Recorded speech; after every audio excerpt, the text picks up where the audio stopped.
Ito ang mainit na balita na siyang dapat malaman ng taong bayan at tila usap-usapan ngayon sa mundo ng social media. Matapos nga ang ginawang pagbubunyag ng presidential sister na si Senator Amy Marcos na kaya raw hindi natuloy ang Zoom meeting ni Saldico sa pagdinig ng Blue Ribbon Committee ay hindi na nila ito makokontrol pa. Kaya't hinarang raw ito ni Senate President Tito Soto at Blue Ribbon Chairman na si Ping Lacson upang hindi na makapagsalita pa itong si Saldico. Ngunit kahit pag ginawa umano nila iyon ay tila hindi pa rin nila napigilan ang dating kongresista na si Saldico na magsalita na at ikanta ang lahat. Matapos nga itong maglabas ng mga ebidensya at dokumento patungkol sa kabulastugang ginagawa ngayon ng Marcos admin na siyang gumimbal at sumampal ng katotohanan kina Soto at Lacson. Pero bago tayo magpatuloy, kung bago ka pa lang sa aking channel ay huwag mo nang kalimutang mag-like, comment at mag-subscribe para lagi kang updated sa mga susunod nating video.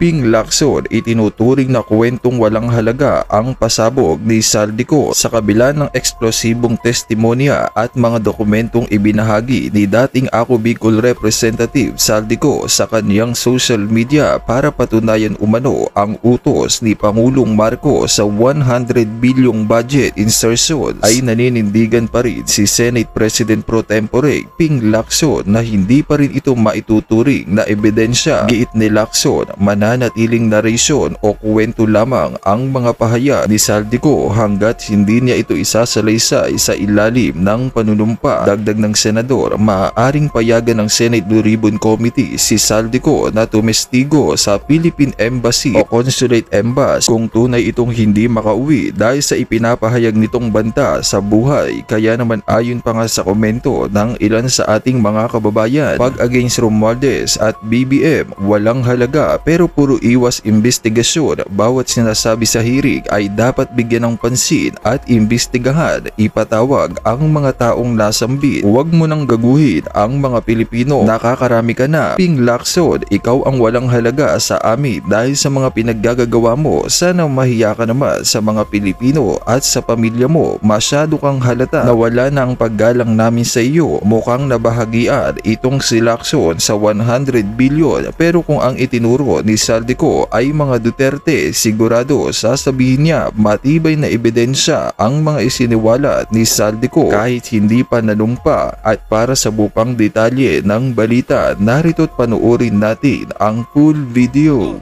Simulan ko po sa good news. Good news ba ito o bad news? Ha?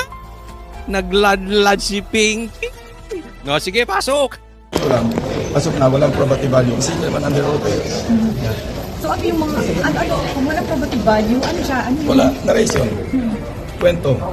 Hindi naman siya under oath. Alam mo, eto yung state, mamaya, hihimay-himayin po natin yung video ni Saldico, napaka-importante niyan. Pero bago yon, pag-usapan muna natin yung mga abogado ni Bongbong Marcos, ha? O, ito, hirap na hirap. Abogado number 1. Hoy. Di umano. No, si Pinky Lacson. Grabe, no? Alam nyo yung statement ni Saldico na yon. Lumabas ang totoong yung mga nakatago na hindi naglaladlad. O, ngayon, labas ang mga abogado ni Bongbong Marcos, labas ang mga tagapagtanggol ni Marcos, pati simbahan, pati yung kaaway ni Bongbong Marcos, pati mga NPA, nagsilabasan. Alam natin ngayon, di ba? At least ngayon malinaw. Kasi before, dalawa yung names that cannot be mentioned. Si Tambi at si Bongbong. Na-mention na si Tambi. Si Bongbong wala pang nagtuturo, wala pang nagdidirect. Ngayon, na-mention. O di, biglang lumabas, pati si Chanko, nag-abogado kay Bongbong Marcos. O di ba?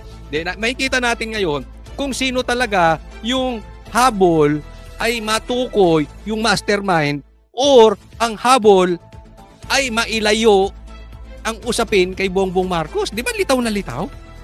Even the Pink. At marami tayong pag-uusapan sa Pink. Ang hirap ng kalagayan ng Pink ngayon. No? Pasok! Siya rito, mag-take out siya at sabihin niya yung statement niya, then yun ang may probative value. Pero what do you make? Papatayin nga siya. Ikaw naman para kang hindi pulis. Para kang hindi nagtago. Nagtago ka rin. Oh, tapos bigla ngang namatay si Daser. Hindi ko sinasabing ikaw may kasalanan noon, pero may ganung issue. Pagka may nalalaman, may namamatay. Oh, tapos papupuntahin mo diyan. Hindi nyo naman maprotektahan. Sasabihin nyo si Diskaya nga, hindi nyo bigyan ng pasok sa witness protection program eh. Si Saldi pa. Oh. Ikaw naman mag-isip-isip ka rin.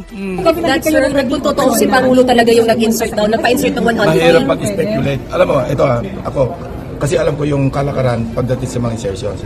Why would, I'm not defending the president. Anong, why would teka muna, Pinky. Anong why? You are not defending the president. You are defending the president. Ayan, ano yung ginagawa mo?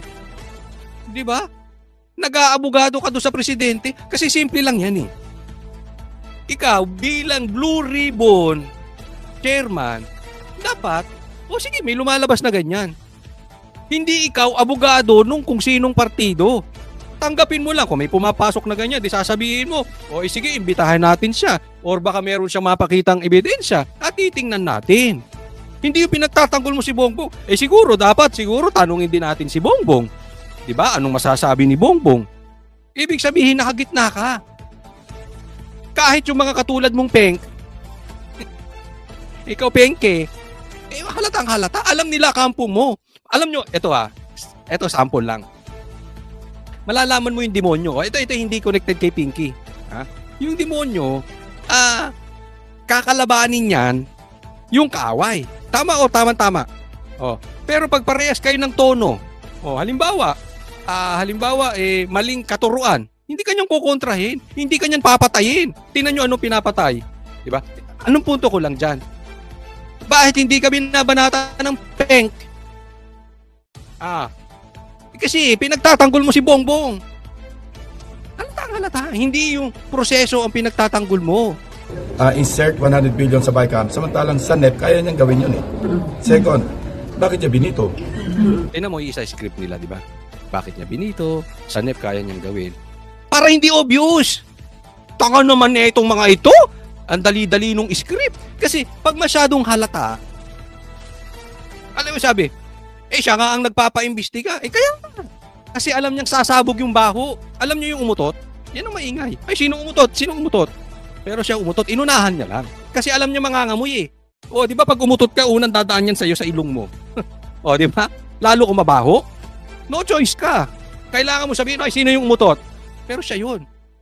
Ganun ang ginawa ni Bongbong, di ba? Kaya niya pinaimbestigahan kasi talagang grabe na ang bagyo at ang baha. So inunahan niya na para magmukha malinis. Kita mo? Yan ang script ni Claire. Siya nga ang nagpapaimbestiga. Ito sinasabi niya, dapat dadaan sa NEP. Tapos binito niya pa.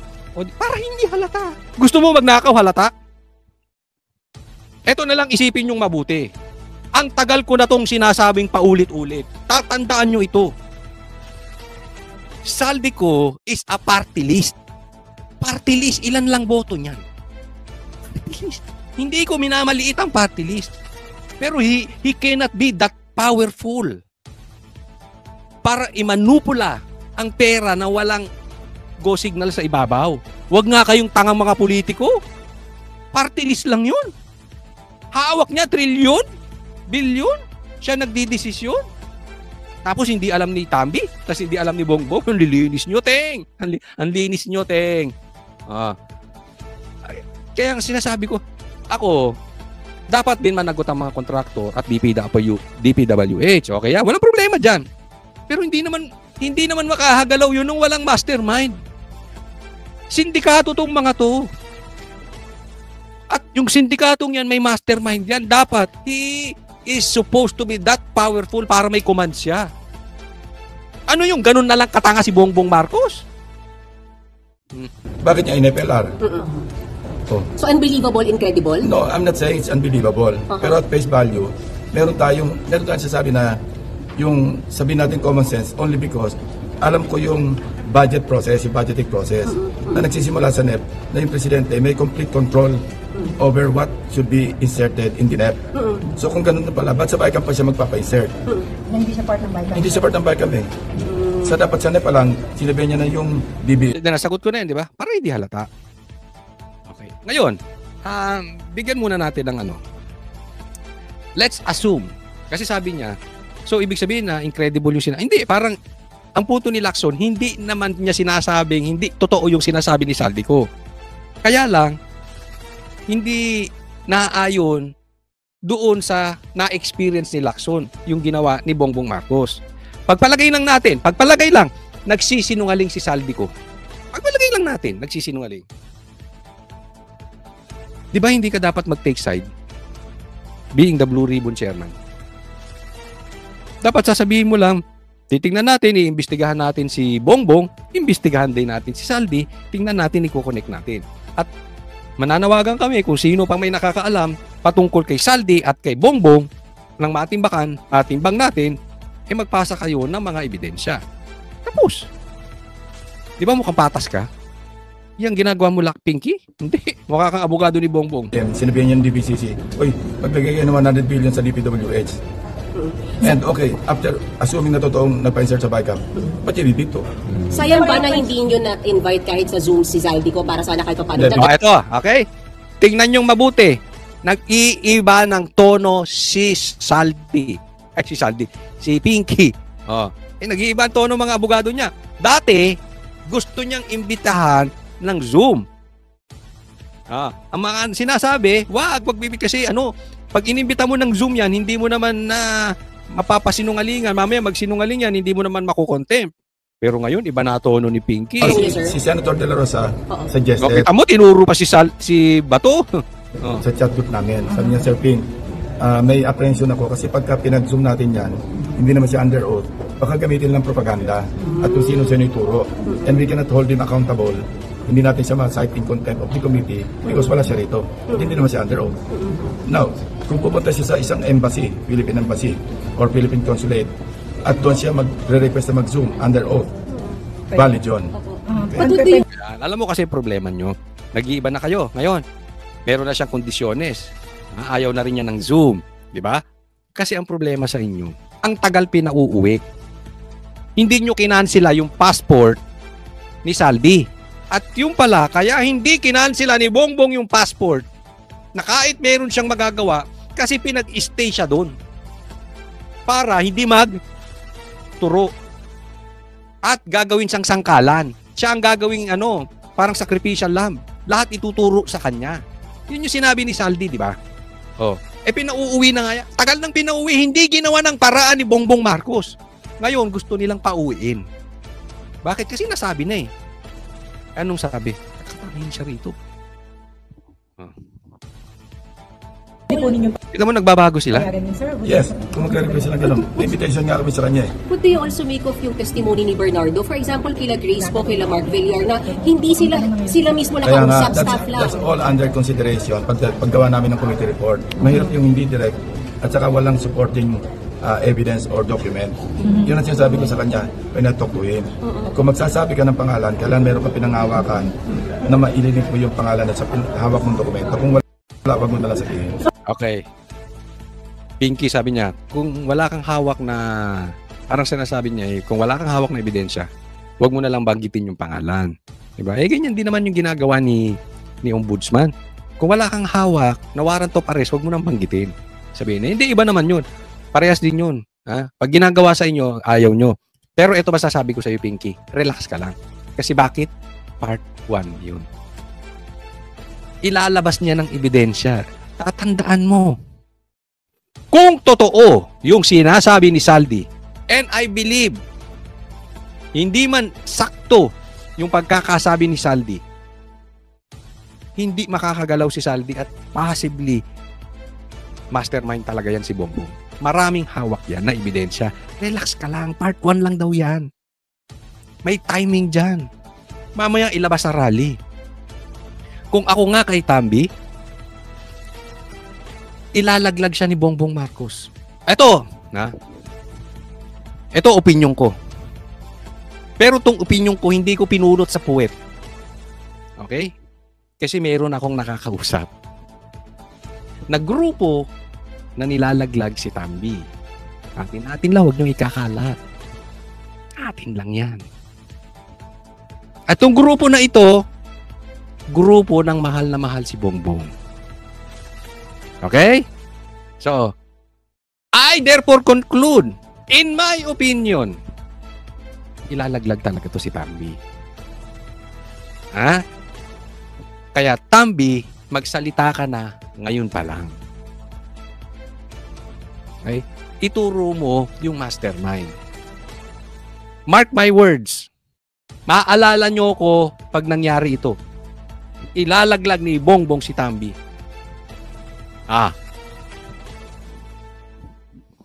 Opinion lang yan. Pag nagkatotoo, tsamba, naiutot ko. At kahit pitpitin yung itlog ko, hindi ko sasabihin yung source ko. Pero pag napanood niya to, sasabihin nun, lintik ka. Kaya kaibigan natin yan. Pero magtataka ako, kaibigan ni si Bong. Ano to Bakit pinakulaglag si Tambi? Alam to ng ibang vloggers. Sabi ko lang po, ipapasampi na ba siya? Aabot ba Let's sa see. pagpapaaresto? Hindi. Invitation, in-invite na namin siya. So, sumisabi na. Yeah, pwede subpoena susunod. When is the next? Magsisynchronize kami sa schedule ng budget. And Mr. Bernardo, gaano siya ka-credible? May mga binanggit siyang Well, bagay it's up to the DOJ. Ito, para si Gutesa, nagsalita siya under oath. So yun, valid yung kanya, subject to evaluation, subject to validation, using other pieces of evidence. Diba? Hintayin niyo, sir, yung mga... Alam mo yung sinabi ni Tambi? Pakinggan nyo itong mabuti. Pakinggan niya. Pakingge. I-confirm lang niya yung sinabi ni Gutesa na bodyguard siya at nagkakatid nga ng pera sila kay Tambi. Papasok yan Abangan sa part 2. Iko-confirm ang sinabi ni Gutesa. Uy! Binanggit, like Senator Poe, Exciting. Ang dami nagme-message. Sabi nila, magiging busy ang mga vloggers. Kawawa yung mga Ako ay nakikiramay doon sa mga trolls na mawawala ng trabaho. At ako'y nakikiramay doon sa mga vloggers na hirap ng ipagtanggol ang magnanakaw. Good luck sa inyo. Andara, Secretary. Let's not go there yet. No? Tingnan natin. Kasi pag-aralan namin yung dokumento. So, Sir, si Bernardo, yung important witness, hindi ho yung sinabi sa sabi ko. Sir, 60 po tayo, sir. Ayun na lang. Tawa na lang sagot ko. Thank you, sir. Sir, can we say na mahina yung pag-link niya kina Grace po, kila Mark Villar dahil puro staff? Basahin natin yung... Okay, next po tayo. Next topic. Ito, next abogado. Grabe si Saldico, no? Si Saldico, pinakain ng tae. Yung Pinklawan. Grabe kayo. Ang hirap ng posisyon ng Pinklawan ngayon. Tingnan mo, si Sara, sinabihan, kainin nyo tae ni Bongbong Marcos. Di ba tinain na nila si Bongbong? Oo, kinain pa. May inulit pa ni Saldi. Pinapakain niya ulit yung Pinklawan ng tae ni Bongbong. Sabi, we urge former Representative Saldico. Okay? Meron ka ng driver. May papakilala ako sa iyo, driver Pogi. Bakit naman driver? Hindi. Kasi yung mga VIP kailangan naka-driver yan. Oo. Tsaka siyempre kung magda-driver kayong Pogi na. Sige. To return to the country and fully cooperate with the ongoing investigation into the anomalous flood control and other infrastructure projects. Totoo ba to, Hindi, nakuha ko lang ito Totoo bang sinabi mo yan, De Lima? Kasi kung hindi, hindi, lusot ka. Pero kung sinabi mo yan, grabe talagang kinain mo na yung tayo ni Bongbong Marcos, Kayong Pinklawan, But kung totoo to, at sinabi nga to ni De Lima. De Lima. Kung nasabi nga ito ni De Lima, ito ang istorya ng Pink ngayon.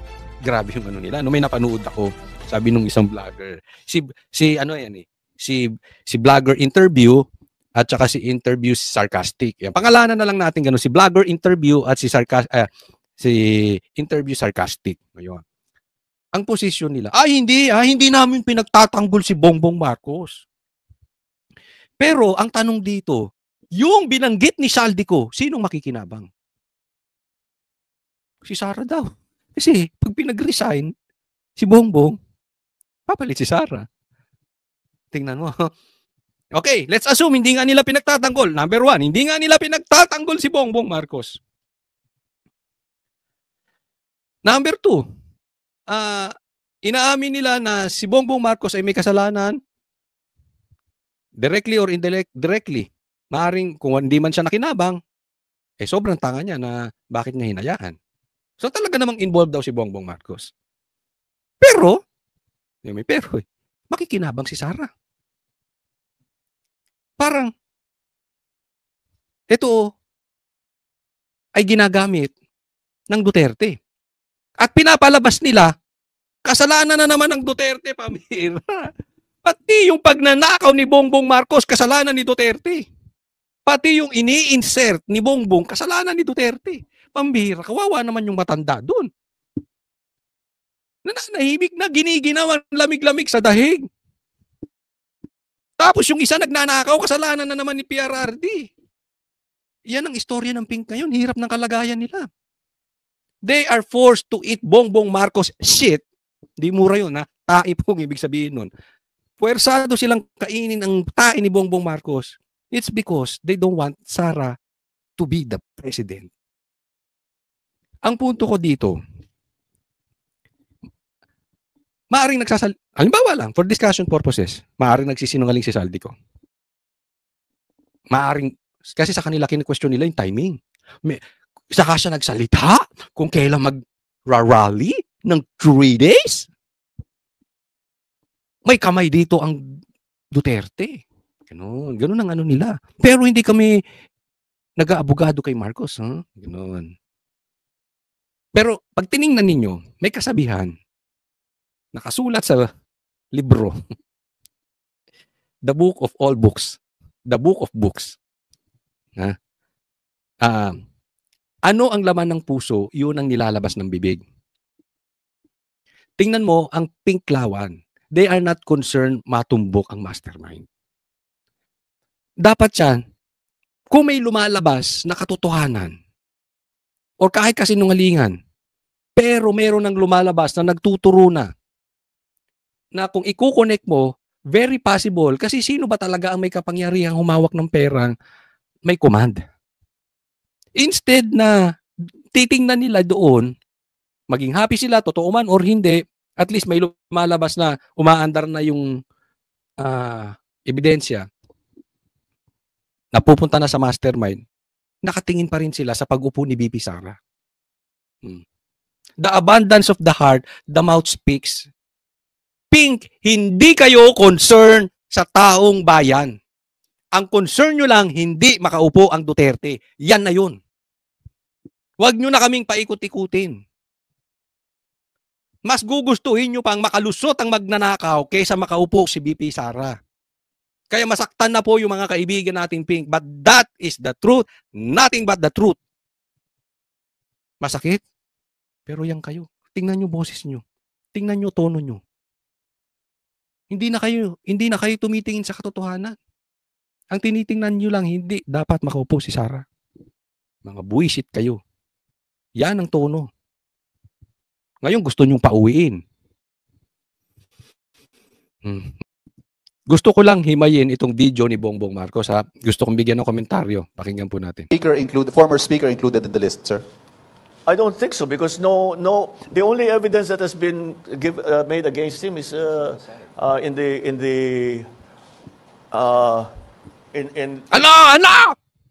Ano ba talaga Bongbong Marcos? Tinatanong dito. Meron kasi siyang pinakitang listahan. Madami daw 'yun ng mga mambabatas from Senate tsaka Congress lower house. Tanong, andun ba sa listahan si Tambi? Hindi siya makasagot. in the Senate. So I don't know. We don't. Ano? Talagang Dito pa lang, alam mo si Bongbong Marcos pag natataranta, no? Kaya ito hindi pinagsasalita. May kakilala ako, hindi ko nasasabihin kung sino. Pero dating may command kay Bongbong Marcos. Talagang hindi nila ito pinagsasalita. Kailangan may magsasalita in behalf of him. Alam nyo na, kilala nyo na siguro kung sino yun. Pag nagsalita talaga to, wala talaga. Mabubuking at mababuking ito. No, with the speaker, no. Not as yet. Not as yet. If something else comes out, then he might have to be answerable for something. So, again, you know, we don't file cases for optics. You don't file You don't file cases for optics. You file cases for narrative. We file cases to put people in jail or to make people answer. I know that there are many, many suggestions of who else we should file cases against. Ito, tinatakpan niya obviously yung pinsan niya. Okay? But until when? Kasi tatandaan po natin, pag alam nila yung barko lulubog na, kanya-kanyang ligtasan lang yan. Nagtutulungan lang yan kasi yung pumapasok na tubig sa barko, paunti-unti pa lang. Pero pag talagang alanganin na at kulang sa salbabida, kukuhanin yung salbabida mo Tambi. Kaya ikaw, Tambi, unahan mo to. Trust us.